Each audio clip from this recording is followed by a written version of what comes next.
November, Thursday. On the bus ride into school today, we passed by Grandma's house. It got rolled with toilet paper last night, which I guess is no big surprise. I do feel a little bad because it looked like it was going to take a long time to clean up. But on the bright side, Grandma's is retired. And so she probably didn't have anything planned for today anyway. Wednesday. In third period, Mr. Underwood, our phys ed teacher, announced that the boys will be doing a wrestling unit for the next 6 weeks.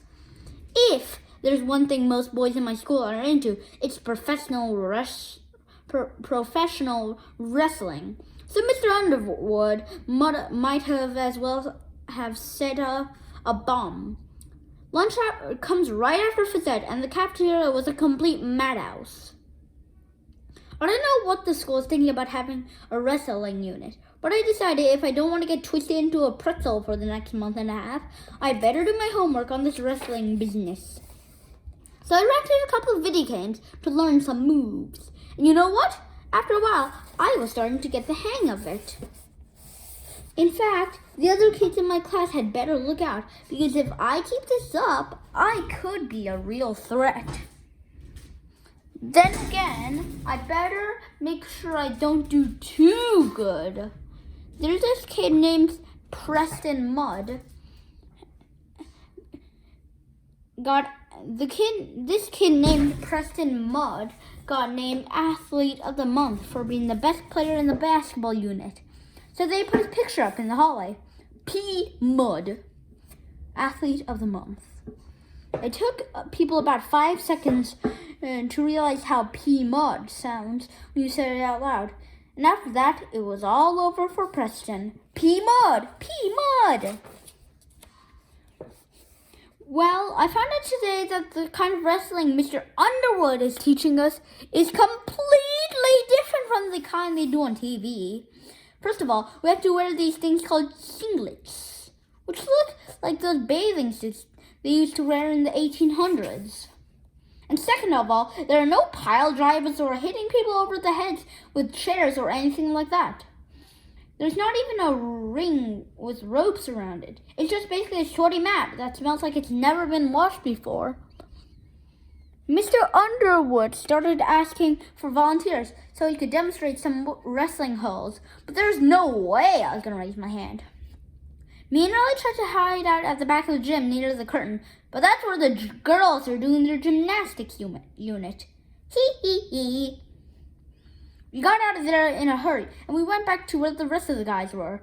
Mr. Underwood singled me out, probably because I'm the lightest kid in the class, and he could toss me around without straining himself. He showed everyone how to do all these things called a half Nelson and a reversal and a takedown and stuff like that.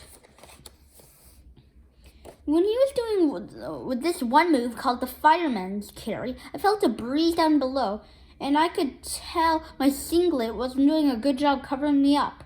That's when I think my lucky stars, the girls were on the other side of the gym. Mr. Underwood divided us up into weight groups. I was pretty happy about that at first, because it meant I wasn't going to have to wrestle kids like Benny Walls, who can bench press 250 pounds. But then I found out who I did have to wrestle, and I would have traded for Benny Walls in a heartbeat. Greg, you'll be paired up with Fregley here. Fregley was the only kid light enough to be in my weight class, and apparently Fregley was paying attention when Mr. Underwood was giving instructions, because he pinned me every which way you could imagine. I spent my 7th period getting way more familiar with Fregley than I ever wanted to be. Tweet! Tuesday. This wrestling unit has totally turned around our school upside down. Now kids are wrestling in the hallways, in the classrooms, you name it. But the 15 minutes after lunch while they let us outside is the worst. You can't walk 5 feet without tripping over a couple of kids going at it.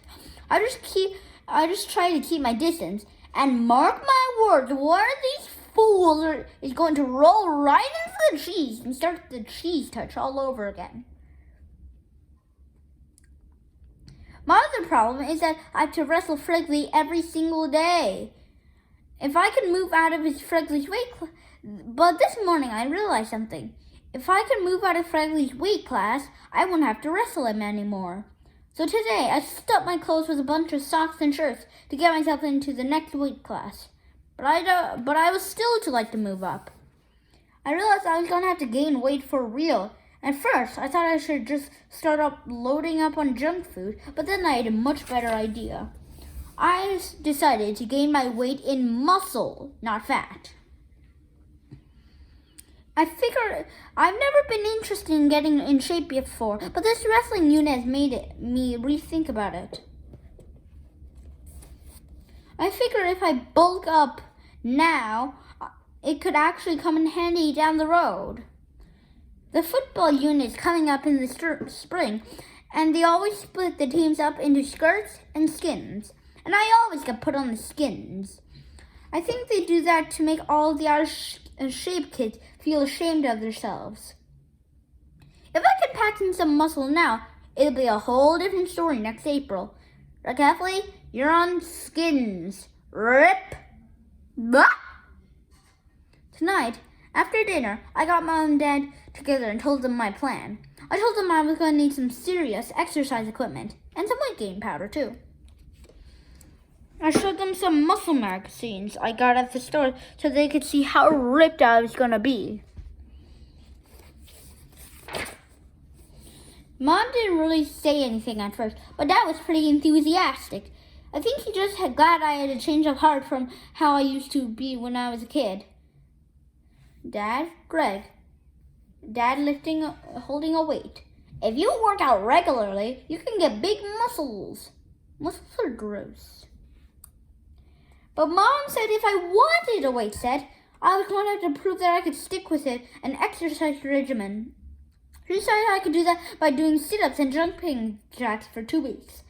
I want to explain the only way to get totally bulked up is the kind of high-tech machines they have at the gym, but Mom didn't want to hear it. Then Dad said if I wanted a bench press, I should keep my fingers crossed for Christmas. But Christmas is a month and a half away, and if I get pinned by Fregley one more time, I'm going to have a nervous breakdown. So it looks like Mom and Dad aren't going to be any help, and that means I'm going to have to take matters into my own hands, as usual. Saturday. I couldn't wait to start my weight training program today. Even though Mom wouldn't let me get the equipment I needed, I wasn't going to let that hold me back. So I went into the fridge and emptied out the milk and orange juice and filled the jugs with sand. Then I taped them to a broomstick, and I had myself a pretty decent barbell. After that, I made a bench press out of an ironing board and some boxes. Once I had that all set, I was ready to do some serious lifting. I needed a spotting partner, so I called Rowley, and when he showed up at my door wearing some ridiculous getup, I knew I made a mistake inviting him. I made Rowley use the bench press first, mostly because I wanted to see if the broomstick was going to hold up. He did about 5 reps, and he was ready to quit, but I wouldn't let him. That's what a good training partner is for, to push you beyond your limits. Rowley doing the bench press. Oh, come on. 15 more. Come on. I knew Rowley wasn't going to be as serious about weightlifting as I was, so I decided to try out an experiment to test his dedication. In the middle of Rowley's set, I went up and got this phony nose and mustache Roderick has in his junk drawer. And right when Rowley had the barbell in the down position, I leaned over and looked at him. Bro, why are you screaming at me like that? Sure enough, Rowley totally lost his concentration. He couldn't even get the barbell off his chest. I thought about helping him out, but then I realized that if Rowley didn't get as serious about working out, he was never going to get to my level. Me casually reading a book of comics. Oh man. I eventually had to rescue him, but because he started biting the milk jug to let the sand leak out. After I got off the bench press, it was time for my set. But Rowley said he didn't feel like working out anymore, and he went home. You know, I figured he'd pull something like that. But I guess you can't expect everyone to have the same dedication as you. Wednesday. Today in Geography, we had a quiz, and I have to say, I've been looking forward to this one a long time. The quiz was on state capitals, and I sit in the back of the room, right next to this giant map of the United States. All the capitals are written in big red print, so I knew I had this one in the bag. But right before the test got started, Patty Farrell piped up from the front of the room. Teacher! Teacher! Patty told Mr. Ira that he should cover up the United States map before he got started. Nice catch, Patty. So thanks to Patty, I ended up flunking the quiz, and I will definitely be looking for a way to pay her back for that one.